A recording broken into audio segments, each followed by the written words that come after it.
bagaimana dengan pengolahan dan penafsiran hasil tes formatif dan sumatif. Itu kita menggunakan acuan PAN dengan PAP. Ada acuan kombinasi, tapi saya lihat jarang digunakan, yaitu kombinasi antara penggunaan PAN dan PAP, biasanya untuk mengatasi kelemahan dari PAN dan PAP itu sendiri. Penilaian acuan norma dan penilaian acuan patokan.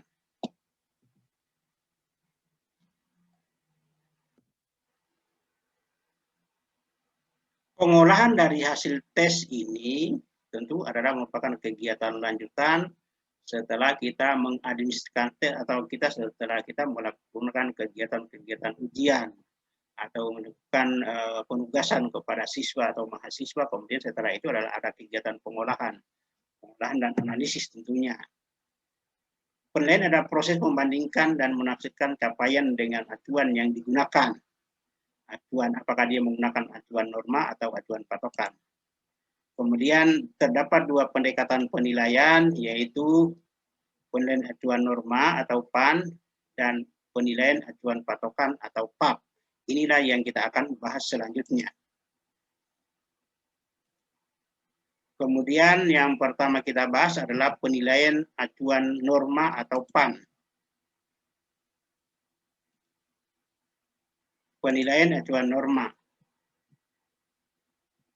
Penilaian seperti ini biasanya kita akan mengacu kepada norma kelompok. Jadi kalau satu kelas misalnya ada 50 orang, maka 50 ini menjadi acuan kita dalam menerapkan penilaian seperti ini. Dan diingat, ini sebenarnya penilaian seperti ini adalah berdasarkan kepada skor yang tertinggi. Jadi kalau di kelas itu misalnya ada 50 orang, sekarang 50 orang mahasiswanya, terus sekarang 50 orang, kemudian kita menggunakan acuan norma, maka kalau dia ada 50 orang, skor yang paling tinggi adalah 50, atau rata-ratanya kan dia menggunakan rata-rata dengan standar deviasi ini acuannya. Kalau yang menggunakan acuan itu, misalnya ada 50 orang, kemudian skor yang paling tinggi adalah 50, kan harusnya kalau 50 itu penguasanya hanya 50%. Kalau kita menggunakan acuan PAP mungkin tidak lulus, tapi karena menggunakan acuan norma, maka 50 itu menjadi A. Jadi dia penyebarannya dia akan tersebar, misalnya bisa jadi 5% yang tertinggi itu nanti akan lulus A, 5% terendah itu akan tidak lulus atau E, kemudian 20% di bawah terendah tadi kemungkinan dia lulus B, kemudian 20% di bawah dari terendah itu akan lulus D, dan kebanyakan orang akan berada di C. Jadi kelihatan dia kurva normalnya kayak lonceng gitu. Dia kelihatan dia mengacu di situ. Ini namanya kurva normal. Kelemahan dari penilaian seperti ini adalah banyak. Jadi sebenarnya nilai yang diperoleh itu A itu bahwa tidak menunjukkan penguasaannya dia. Kenapa? Karena hanya 50. Harusnya kan 50, hanya 50% dikuasai itu dia menguasai. Kalau kita menggunakan acuan patokan harusnya tidak lulus, tapi karena menggunakan acuan norma, maka kita nilai seperti itu lulus. Nah, kalau di perguruan tinggi biasanya memang diatur. Kalau di UNJ dulu saya ingat waktu saya kuliah di S2 S3, karena saya S2 S3-nya di UNJ, kalau saya tidak salah nilai A itu adalah 95 sampai 96 sampai 100 ya. Nanti dikoreksi sebentar kita diskusikan. Kemudian nilai B itu 86 sampai 94 dan seterusnya. Kalau di tempat saya agak longgar, malah 81 sampai 100 itu A, itu memang kelihatannya kalau di Unhalo ini kelemahannya di situ penilaiannya. Jadi kadang-kadang saya merasa bahwa antara siswa yang cerdas dengan siswa yang kurang itu malah saling berdekatan nilainya karena memang rentangnya terlalu jauh. Ini kelemahannya kalau rentangnya terlalu jauh. Itu menjadi kelemahan dari PAP. Tapi itu PAP kalau penilaian di perguruan tinggi karena biasanya sudah dipantau. Tapi kalau PAN ini biasanya begini, memang tidak dilarang sih ada acuannya. Biasanya kalau saya mengajar statistik, karena statistik di ilmu sosial itu menjadi momok yang menakutkan, sehingga kadang-kadang setelah di ujian final pun mereka nilai yang paling tinggi paling hanya 70. 70 kan aturannya B. Tapi akhirnya saya turunkan menggunakan PAN ini supaya 70 itu bisa dapat A. Ya sah-sah saja sebetulnya.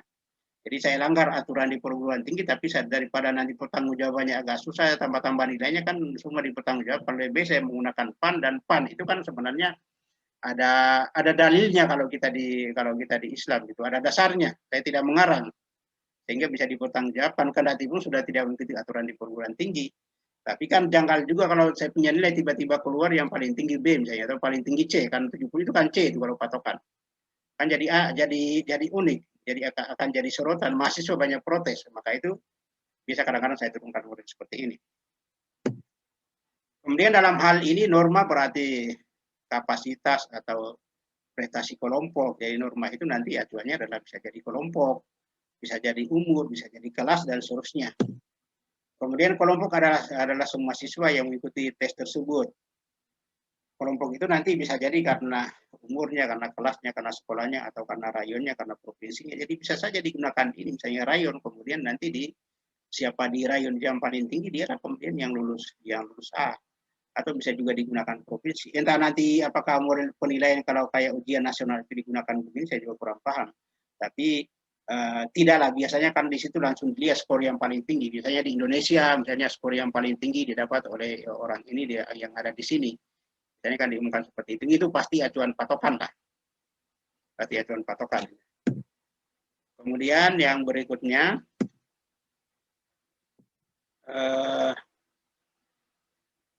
PAN juga bisa dikatakan sebagai penilaian acuan norma, juga bisa dikatakan sebagai penilaian apa adanya, dengan pengertian acuan pertimbangannya semata-mata diambil dari kenyataan yang diperoleh, rata-rata dan simpangan baku pada saat penilaian dilakukan, dan tidak dikaitkan dengan hasil pengukuran lain. Jadi sebenarnya dia hanya mengacu pada rata-rata dan standar deviasi saja untuk, tapi sebenarnya banyak sih cara penilaiannya. Jadi kita hitung saja rata-rata dari nilai itu, kemudian standar deviasinya. Setelah itu kemudian rata-rata tambah dengan 1,5 standar deviasi, itulah yang lulus A. Rata-rata ditambah dengan 0,5 standar deviasi, itulah yang B. Rata-rata dikurangi dengan 0,5 standar deviasi, itulah C. Rata-rata dikurangi dengan 1,5 standar deviasi, itulah D.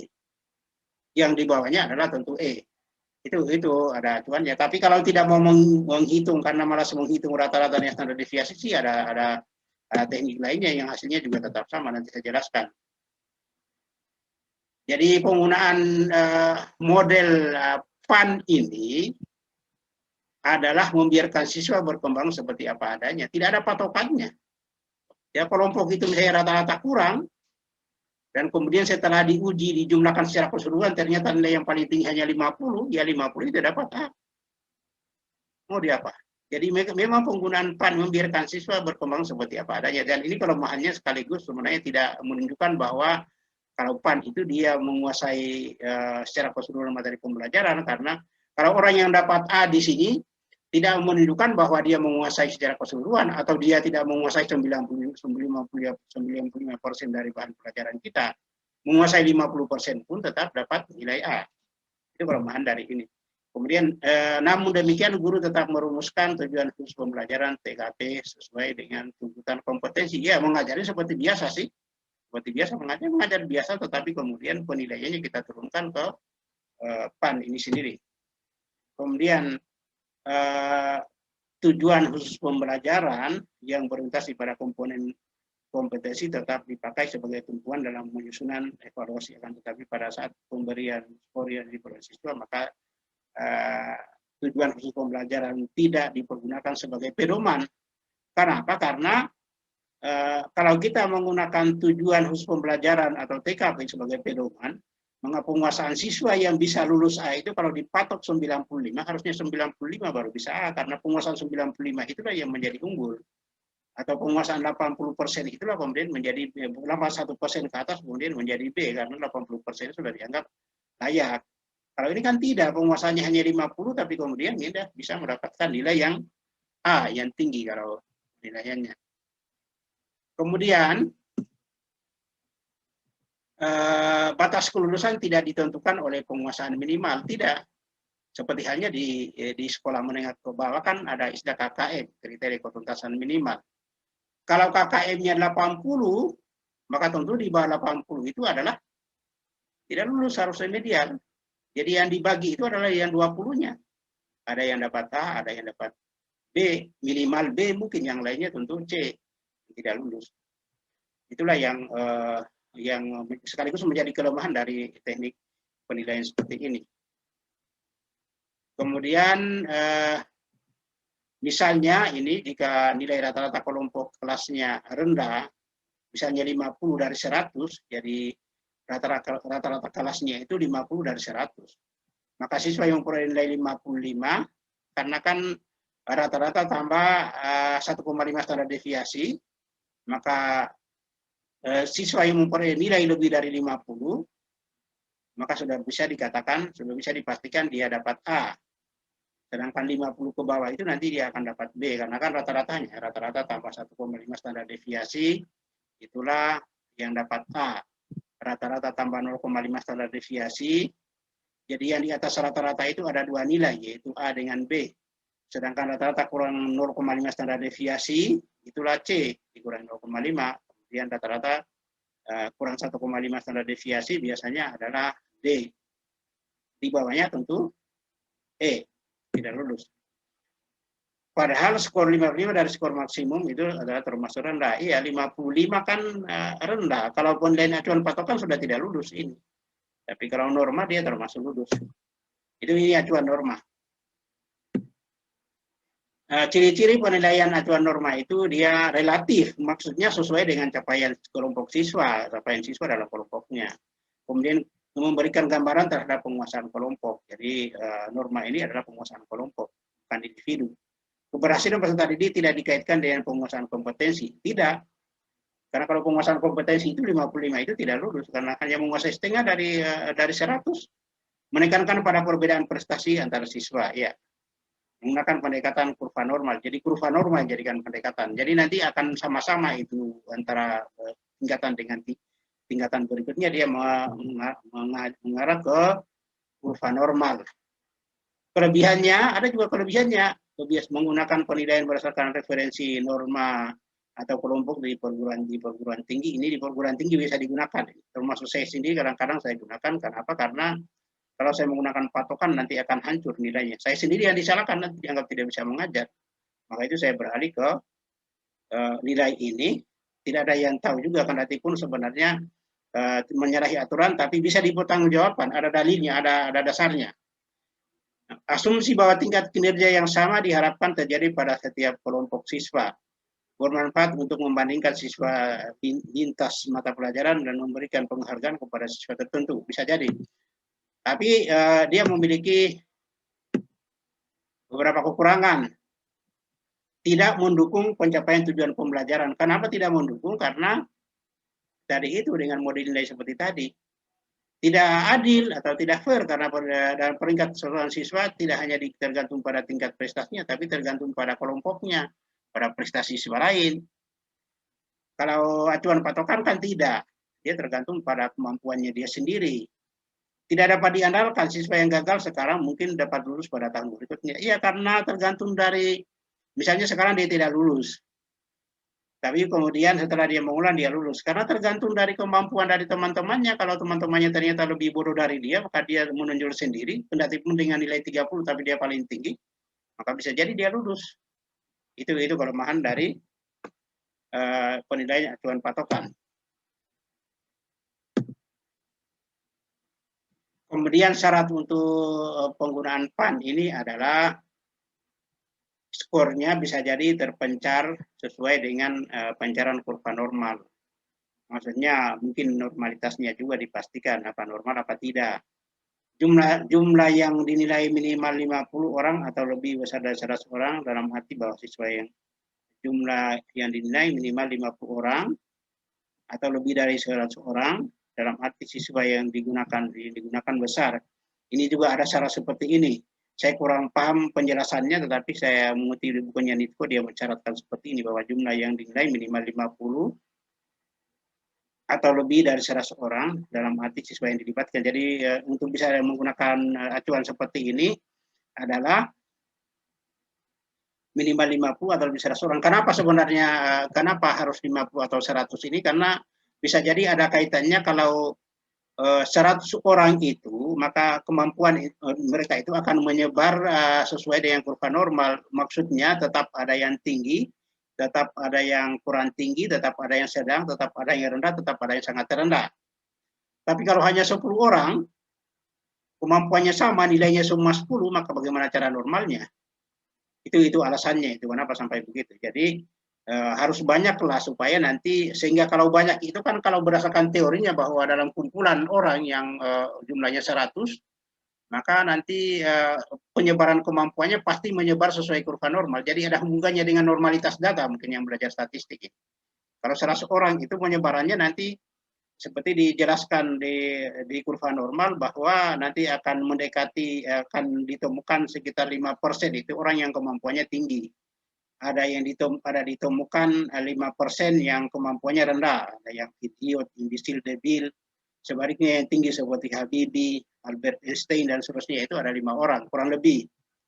Selain itu kemudian ada juga orang yang sedang-sedang, ada orang yang rendah dan sangat rendah. Sehingga itulah maka dianjurkan menggunakan acuan ini harus minimal 50 atau lebih dari 100 semakin bagus, karena lebih dari 100 itu pasti penyebarannya nanti di situ akan ada orang cerdas, di situ ada orang yang kurang dan seterusnya, sehingga nilai itu tidak, maksudnya nilai yang hanya memahami 50% itu tidak jadi A, tapi bisa jadi karena ada yang pintar sehingga skor yang tertinggi nanti ada yang 100 juga. Maka itu dianjurkan harus lebih dari 100 atau minimal 50. Ini syaratnya untuk penggunaan acuan seperti ini. Semakin banyak tentunya semakin bagus sekali. Malah kalau banyak sekali ya bisa mengalahkan acuan patokan. Kemudian PAN itu membedakan siswa berdasarkan tingkat kemampuannya. Ada metode persentase tetap yang bisa kita gunakan. Ini ada dasarnya. Bisa saja kita membuat acuan begini, 20% tertinggi itu kita kasih skor A. 30% berikutnya bisa kita kasih B. 30% berikutnya C, 15% berikutnya D, 5% terendah E. Ini ada dasarnya, bisa jadi tinggal kita jumlahkan itu semua nilai-nilai siswa atau semua nilai mahasiswa, kemudian kita urutkan dari tinggi ke rendah, kita ambil 20%, kita kasih nilai A. Kemudian 30% di bawahnya A tadi adalah B, 30%-nya lagi di bawahnya C. Mudah kita lakukan tanpa kita menghitung rata-rata. Kalau kebetulan tidak mau repot-repot untuk menghitung, gunakan saja ini. Ini ada dasarnya. Atau ada ini kurva normal ternyata. Ini kurva normal yang tadi menggunakan rata-rata dengan standar deviasi sebenarnya persis seperti ini. Nah, ternyata bukan 5, 3,6% tertinggi. Tentu ini kita urutkan dulu setelah kita jumlahkan semua nilai dari siswa. Misalnya ada kuis, ada tugas-tugas, 1 kali kuis, 1 kali tugas, 2 kali mid, 3 kali final. Kemudian kita totalkan. Totalnya itu langsung kita hitung saja, tidak usah kita jumlahkan, tidak usah kita rata-rata, tidak usah kita standar deviasi, hasilnya sama itu. Jadi nanti ada pilihan seperti ini kalau menggunakan kurva normal. Langsung kita hitung saja, 30, setelah kita urutkan dari tinggi ke rendah, kemudian kita hitung 3,6% itu A. 23,8% berikutnya B. Kemudian kita sisihkan dua-duanya, kita hitung lagi berikutnya, 45,2% berikutnya adalah C. 23,8% berikutnya adalah D. 3,6% terendah adalah E. Ini persis seperti kurva normal menyebarnya. Persis kurva normal. Akan kelihatan betul. Nah, ini bisa digunakan. Ini malah membantu kita mudah sekali untuk kita, tidak perlu kita menghitung rata-rata, standar deviasi, variansi, median, mode, tidak perlu. Dan ini adalah sama hasilnya seperti halnya menggunakan ini, skor metode deviasi. Jadi kita hitung rata-ratanya, kemudian kita hitung standar deviasinya, baru kemudian rata-rata tambah 1,5 standar deviasi, di atasnya itu adalah nilainya A. Kemudian rata-rata tambah 0,5 standar deviasi sampai dengan tadi itu adalah B. 0,5 rata-rata kurang 0,5 standar deviasi sampai dengan rata-rata tambah 0,5 standar deviasi itu nilainya C. min atau rata-rata kurang 1,5 standar deviasi sampai dengan min kurang 0,5 standar deviasi, itu nilainya E. Nilainya D. Kemudian lebih kecil dari rata-rata kurang 1,5 standar deviasi, itu nilainya E. Ini acuan ini sebenarnya sama dengan ini. Maka itu lebih bagus tidak usah menghitung, pakai saja itu. Tapi kalau bisa menghitung sih lebih bagus lagi, silakan gunakan ini. Silakan gunakan ini, tapi sebenarnya sama dengan ini tadi. Persis sama, ini melebar kurva normal, ini juga kurva normal. Ya. Jadi kita hitung rata-ratanya. Bagaimana cara menghitung rata-rata? Hati-hati kalau di Excel itu biasanya kita menghitung rata-rata kan menggunakan average. Tapi kalau menghitung standar deviasi, ada STDEV, tapi STDEV ini untuk sampel. Sementara kalau kita mengajar di kelas kan kita tidak menggunakan sampel, tapi kita menggunakan populasi, maka standar deviasinya adalah STDEV pakai P. Jangan STDEV, kalau STDEV itu nanti dia pembaginya itu N kurang 1. Kalau padahal kan bukan sampel. Itu bisa merugikan itu kalau begitu, bisa salah perhitungannya. Sehingga kalau kita menggunakan Excel, maka karena ini kelas bukan sampel, berarti nanti standar deviasinya kita menggunakan STDEV tambah P. Tetapi tak pas-pasi STDP pas pasi, baru kemudian hitung. Sama juga kalau untuk varian ya var pakai P juga. Itu khusus untuk variansi dan standar deviasi. Kalau yang lain saya kira tidak pakai itu lah. Tapi hati-hati jangan menggunakan STDEV seperti halnya yang kalau yang tertulis itu biasanya kan orang dia tulis STDEV. Itu salah itu karena itu adalah untuk sampel atau var. Kalau var itu untuk sampel. Kita ini kan populasi karena bukan sampel, sehingga STDEV P tambah var P. Itu cara perhitungannya. Kemudian yang berikutnya, kita juga bisa menggunakan metode skor deviasi ideal. Yaitu kita menetapkan skor ideal, yaitu total skor yang dicapai siswa jika menjawab benar semua butir tes. Skor ideal itu, bedakan antara skor ideal dengan skor maksimal. Kalau skor maksimal itu adalah skor capaian siswa, kalau dia menjawab sesuai dengan kemampuannya, berapa skor maksimalnya, misalnya 80 itu adalah skor maksimal. Kalau skor ideal itu kalau dia benar semua. Kemudian kalau kita menghitung rata ideal itu adalah M ideal sama dengan 1/2 skor ideal. Jadi skor idealnya 100 berarti maka rata-rata idealnya adalah 50. Setelah itu kemudian kita menghitung standar deviasi ideal. Standar deviasi ideal itu adalah 1/3 kali min ideal atau rata-rata ideal. Jadi 1/3 kalau tadi rata-rata idealnya dari 100 adalah 50, maka ini adalah 1/3 dari 50. Itulah standar deviasi idealnya. Itu maksudnya ini. Untuk menghitungnya. Kemudian nanti tinggal kita buat pedoman konversi skor pada metode skor deviasi, misalnya rata-rata ideal tambah dengan 1,5 standar deviasi ideal, di atasnya itu lebih kecil, itu lebih besar ya nilainya A. Kemudian min ideal ditambah 0,5 standar deviasi ideal sampai dengan min ideal tambah 1,5 standar deviasi itu adalah nilainya B. Kemudian min ideal kurang 0,5 standar deviasi sampai dengan min ideal tambah 0,5 standar deviasi itu nilainya C. Min ideal kurang 1,5 standar deviasi ideal sampai dengan min ideal dikurangi 0,5 standar deviasi ideal itu nilainya D. Kemudian lebih kecil dari min ideal dikurangi 1,5 standar deviasi ideal itu nilainya E. Nah ini rumus-rumus yang bisa digunakan untuk menghitung skor deviasi dengan menggunakan acuan PAN. Nah, kalau misalnya kita menggunakan tadi itu yang mudah sekali, ini kita menggunakan PAN gabungan. Ini yang di sekolah biasanya sih seperti ini, atau di perguruan tinggi biasanya seperti ini. Misalnya ada siswa A, ini nilai kuisnya 80, kemudian nilai PR-nya atau tugas-tugasnya 67, kemudian nilai mitesnya adalah 78, final testnya adalah 67, total skornya 29.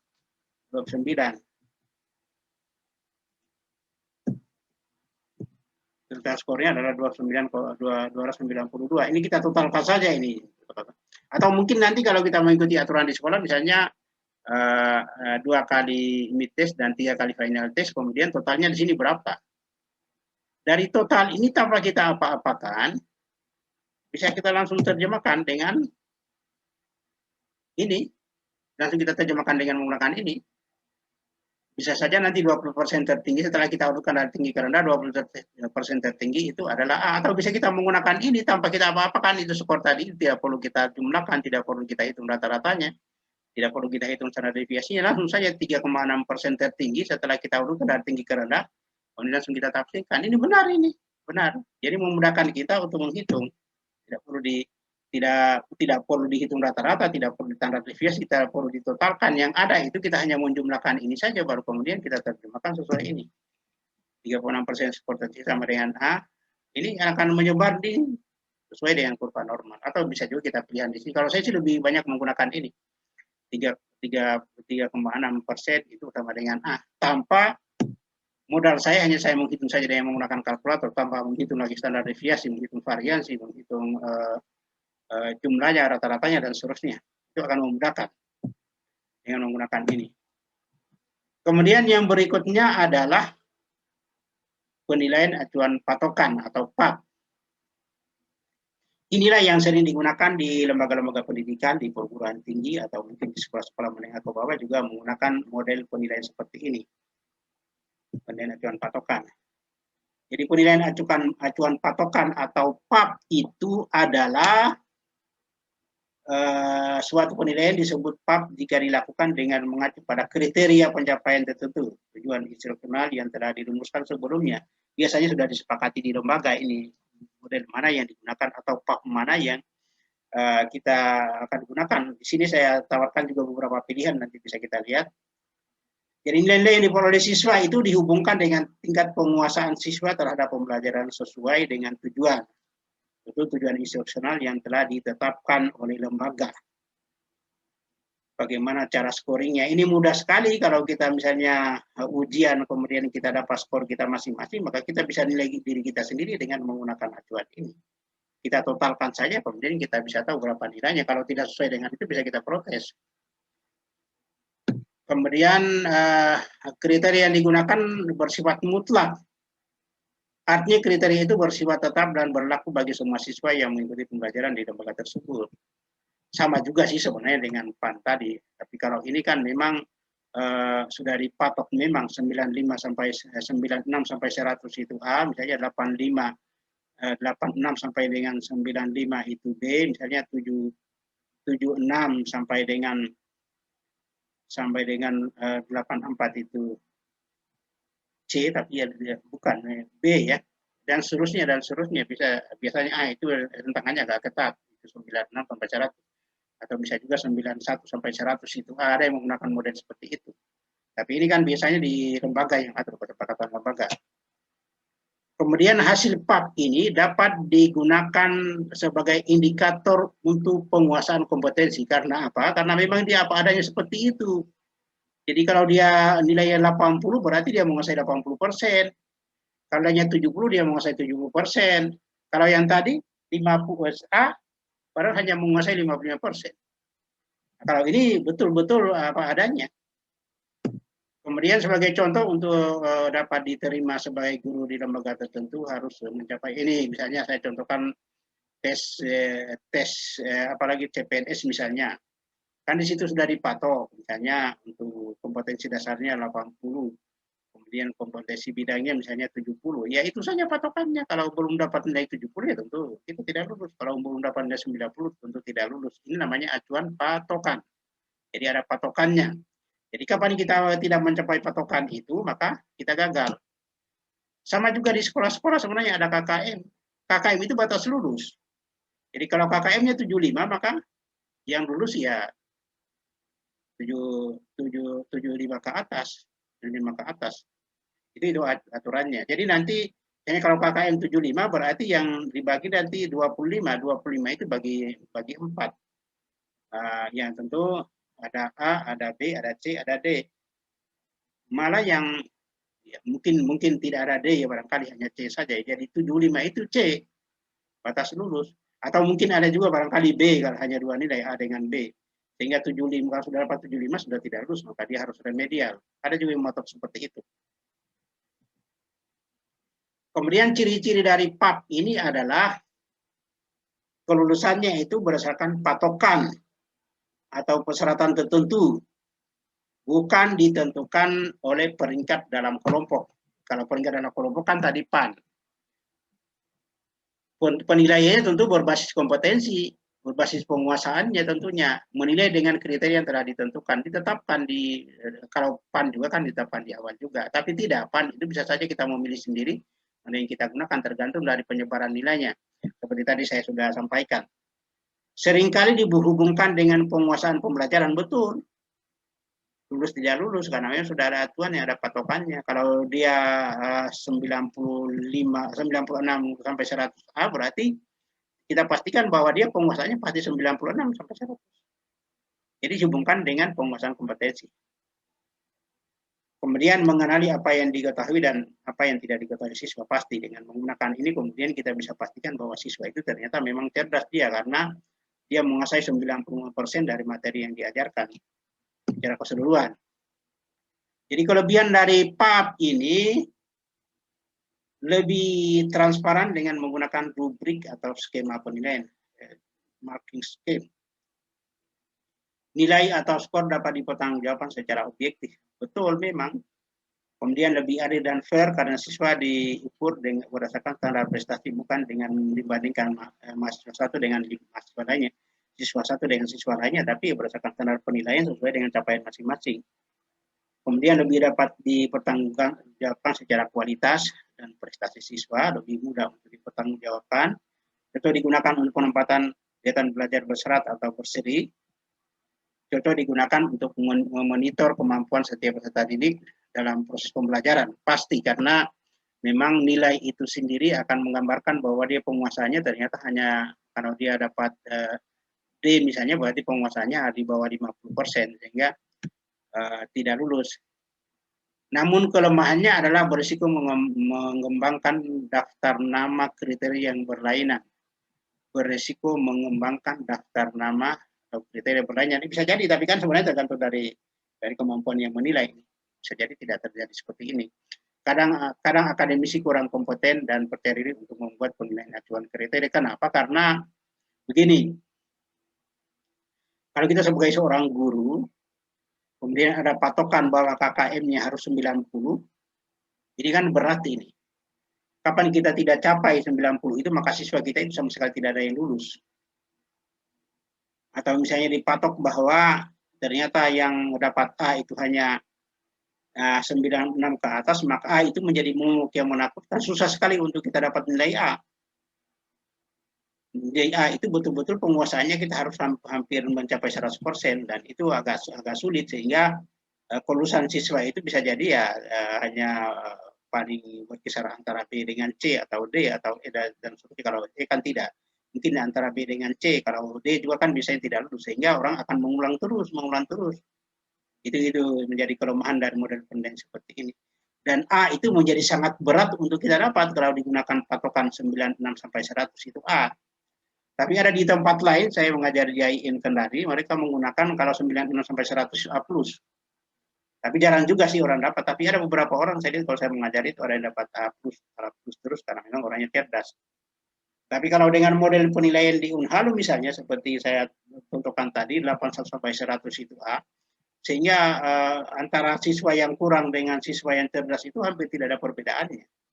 Apalagi kalau kita mengajar di S3, kalau kita kasih lulus B juga diprotes, saya bilang gampangnya kamu orang begitu, caranya kalau saya dulu kalau saya dapat A itu betul-betul sujud syukurnya sampai berhari-hari, karena dapat A itu kan nilainya harus 96 sampai 100.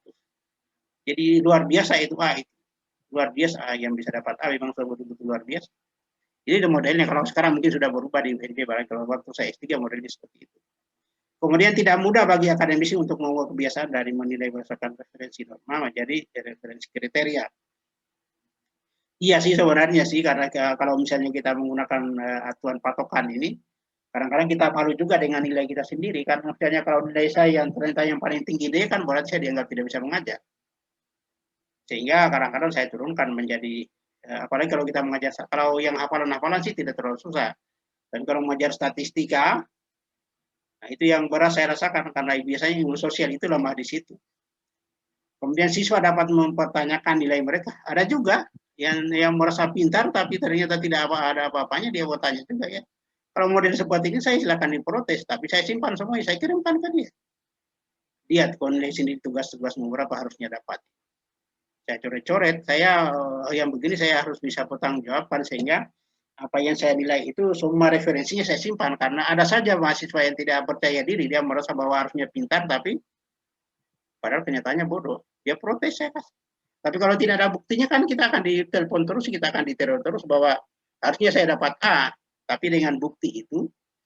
Tetapi ya memang tolong diperhatikan ini, memang kalau kita jadi guru itu susah-susah gampang. Harusnya memang di awal kriteria penilaian ini harus kita komunikasikan dengan siswa kita atau mahasiswa kita. Di awal itu kita sudah patok bahwa untuk dapat nilai ya itu sekian. Dan tugas-tugas semua itu, kan saya banyak memberikan tugas biasanya supaya dengan banyak tugas itu kemudian mereka terbantu. Tugas-tugas semua saya periksa dan saya kembalikan. Kenapa? Karena supaya tidak ada rahasia, mereka bisa nilai sendiri. Begitu ada yang protes ya, saya tinggal sampaikan saja bahwa Anda tinggal silakan hitung sendiri, tugas pertama nilainya 30, tugas kedua nilainya 50, tugas ketiga nilainya 60. Anda mau menuntut nilai A, bagaimana caranya? Sementara ini kan acuannya jelas. Acuannya jelas. Itu. Jadi sama sekali tidak ada permainan kalau model seperti itu. Dan orang juga tidak mungkin kita rugikan karena tidak bisa ditambah juga, mau ditambah dengan apa? Kemudian jenis-jenis metode penilaian acuan patokan itu ada 3 seperti halnya PAN. Yang pertama adalah metode presentasi jawaban benar, kemudian metode skor ideal, dan metode skor gabungan. Kita lihat. Ini coba lihat, ini sebenarnya memudahkan. Tinggal kita metode presentasi jawaban benar ini, misalnya 90 sampai 100 itu A. Jadi kita totalkan, baru kemudian kita hitung. Kalau dia nilainya 90 sampai 100 ya tentu A. Kalau 80 sampai 89 B, 70 sampai 79 C, 60 sampai 69 D, 59 ke bawah itu. Ini banyak digunakan. Banyak digunakan di perguruan tinggi. Model-model seperti ini. Kalau kita menggunakan angka 10 ya 91 sampai 100, 9 sampai 100 itu tinggal mudah sekali, tinggal kita turunkan. Itu nilainya 10, 80 sampai 89, 9, 79, 8, 69, 7, 59, 6, 24, 9, 5, 33, 9, 4, 22, 9, 3, 10, 19, 2, 1 sampai 9 itu adalah 1. Ini dengan metode presentasi jawaban benar. Kemudian yang berikutnya metode presentasi jawaban benar berdasarkan Permendikbud nomor 53 tahun 2015, tapi ini masih berlaku apa tidak? Jadi ini kalau Permendikbud nomor 53 ini 86 sampai 100 sama dengan A untuk penilaian di tingkat sekolah menengah ke bawah. 71 sampai 85 sama dengan B, 56 sampai dengan 70 itu adalah C. Lebih kecil atau sama dengan 55 itu D, berarti 54 ke bawah dan seterusnya adalah E. Dan mereka hanya sampai nilai C. Ini berdasarkan Permendikbud nomor 53 tahun 2015. Kemudian ada juga metode skor ideal. Skor ideal itu maksudnya adalah misalkan di sini ada komponen ulangan harian, kuis. Kuisnya itu misalnya 40 nomor.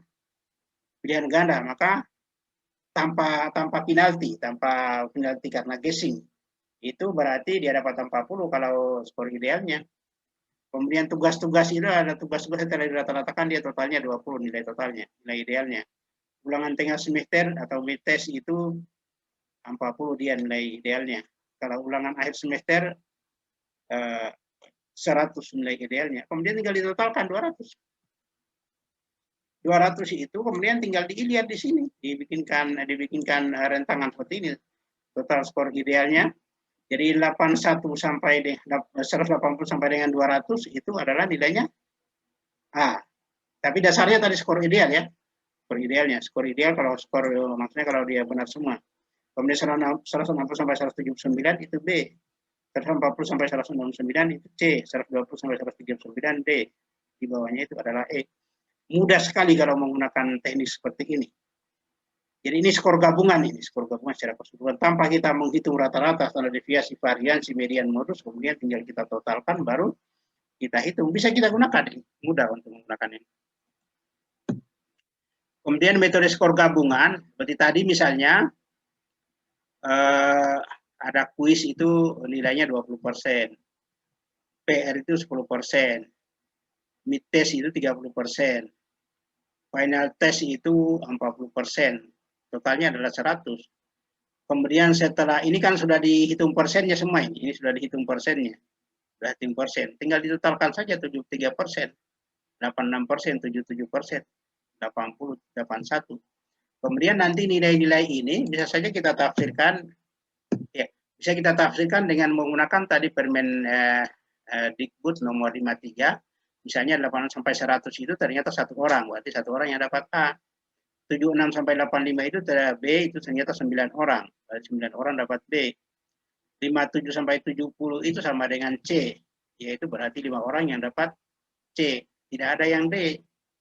Kalau A itu kan diterjemahkan amat baik, kalau B itu baik, kalau C cukup, dan D kurang. Ya, akhirnya materi kita sudah saya jelaskan, kita masih punya waktu untuk diskusi. Saya kira terima kasih banyak atas perhatiannya. Silakan ditutup Zoom-nya. Terima kasih. Assalamualaikum warahmatullahi wabarakatuh. Waalaikumsalam. Terima kasih Bapak. Terima kasih Pak.